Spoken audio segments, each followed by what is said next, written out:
Okay, this book is called Unusual Traditions, and this is a fact book. And there's a difference between what we normally read, which are made up stories, and those are fiction books, and this is a fact book. This is a non-fiction book, so this is true, and these are really things that happen all over the world. So we're just going to look into some photographs, and we're going to have a little see what people are doing as their unusual traditions. What is a tradition? A tradition is something which people have done in the same way for a long time. It might be a big event, a carnival, or something small that a family does each year. In this book are some of the world's most unusual traditions. So one of our usual traditions might be Christmas, or it might be Easter, or it might be the way you celebrate your birthday. So this is dancing traditions, and you can see there it's going to be a sporting one. The haka, and this is a New Zealand tradition. Members of the New Zealand All Blacks rugby team perform a traditional war dance called the haka before every match they play. They stare at the other team with wide eyes, they stamp their feet, shake their fists angrily and roar out a war chant.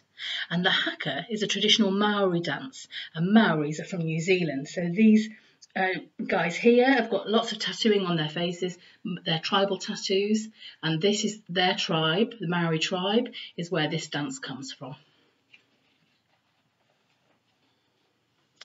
This is a British tradition, an English tradition, and this is Morris dancing. And in the English countryside in the summer, you could see Morris dancers.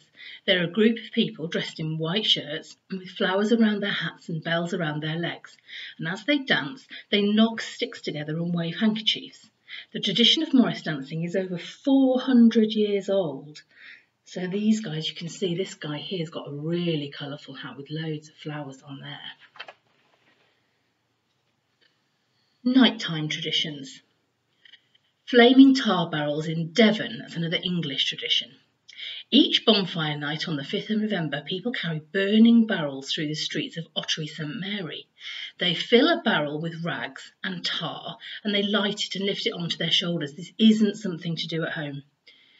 And they run, and when it becomes too hot, they pass it on, and the last person throws the barrel to the ground, and the flames burn out all over the place. Now, I think this is quite a dangerous tradition, because look at this flame coming out here, and this man has got all special clothes on here, so he doesn't have himself burned. But if you got near that, it would be very, very hot. And there is a little warning here saying never play with fire, which we know that anyway. Swinging the fireballs happens in Stonehaven in Scotland, and at midnight on New Year's Eve, men in Stonehaven burn the old year away with fireballs. They're here. They set fire to baskets and whirl them around their heads and all around the streets, and everyone stands well back. So that sounds very sensible to me. Animal traditions. Groundhog Day. In Punxsutawney, Pennsylvania, which is in America, they keep a special groundhog called Phil, and he forecasts the weather. And on Groundhog Day, which is the 2nd of February, thousands of people wait to see Phil come out of his burrow. And tradition says that if he casts a shadow, there'll be rain and snow for 6 more weeks. And if there's no shadow, the weather will be good. Wild groundhogs, so this is a groundhog here, eat juicy green plants, but Phil eats dog food and ice cream. Candlemas is another tradition, but it's the same as Groundhog Day, and it used to be called Candlemas, and the old rhyme says, if Candlemas Day be fair and bright, come winter have another flight. If Candlemas brings cloud and rain, go winter and come not again.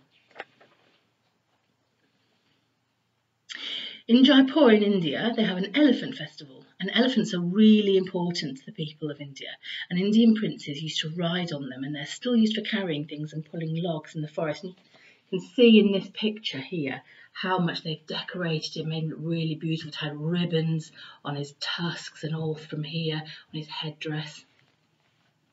The Elephant Festival starts with a parade of elephants, and the favourite event is tug of war. And paint and jewels and velvet cloth is used to make the elephants look beautiful.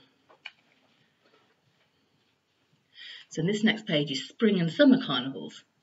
So in Trinidad and Tobago, which is a tiny island just off from New Zealand, Carnivals are held in many countries around the world, and in Trinidad and Tobago, people prepare costumes and practice for weeks before the day of the carnival in April. On the day itself, there is a huge parade of carnival floats and people in colourful outfits.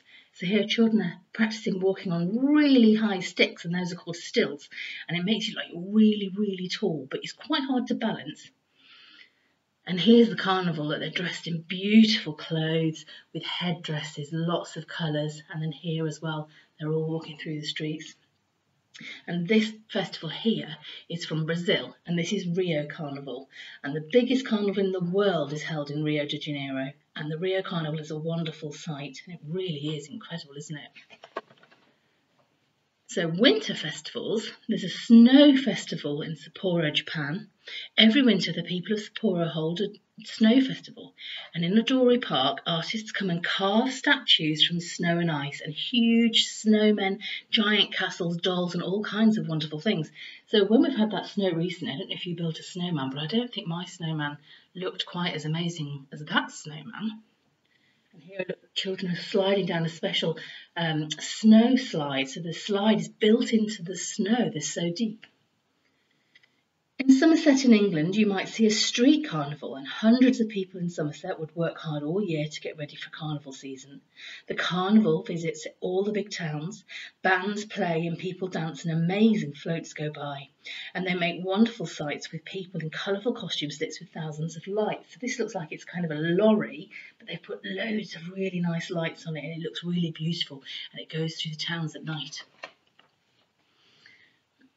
Dragon boat racing happens in China, and dragons aren't real, we know that, but people in China believe that dragons have great power over your life, and they think that dragons bring luck and money and good health, and that they control the weather. People build racing boats and they carve them to look like dragons. You can see with dragons' heads on the top here, but they need lots of people to row them. And cheese rolling, that's a very strange thing. You can just see here there's a little block of cheese. When cheeses are first made, they're large and round. They're not like a little square block that we get from Asda. They're like a big, huge circle, like a big wheel. And one tradition in the Cotswolds is to roll a cheese down a steep, grassy hill and then run after it. And the first person to reach the bottom is the winner. Cheese rolling can be dangerous if the contestants run too fast. I guess they might trip over each other and fall and hurt themselves. And in Barcelona, people build human towers. Can you see how high these people are standing on each other's shoulders? We count how high. It's 1, 2, 3, 4, 5, at least 6 people high. Each summer in Barcelona, teams of people try to make the biggest human towers by standing on each other's shoulders. Some of the towers are 9 people high and they take 170 people to make them. So that is a lot of people. And you can see with all these pictures that we've had, there's loads of people, which is something we're not used to at the moment in lockdown, seeing all people close together like that, because obviously we're all trying to stay apart from each other and keep safe. But eventually, soon, we'll all be able to do those kinds of things again, I would think. So that's great, isn't it? So we've had Candlemas, cheese rolling, dragon boat racing, flaming tar barrels, Groundhog Day, the Haka, the Elephant Festival, snow festivals, summer carnivals, swinging the fireballs, loads of interesting traditions. This is a map of the world here, where all those traditions happen. So we're here, and that's where the cheese happened, and bonfire night tradition happens.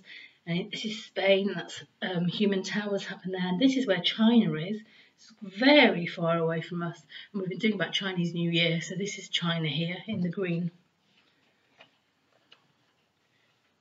So and if you wanted to look at more things like that, you could have a little look on YouTube at traditions around the world.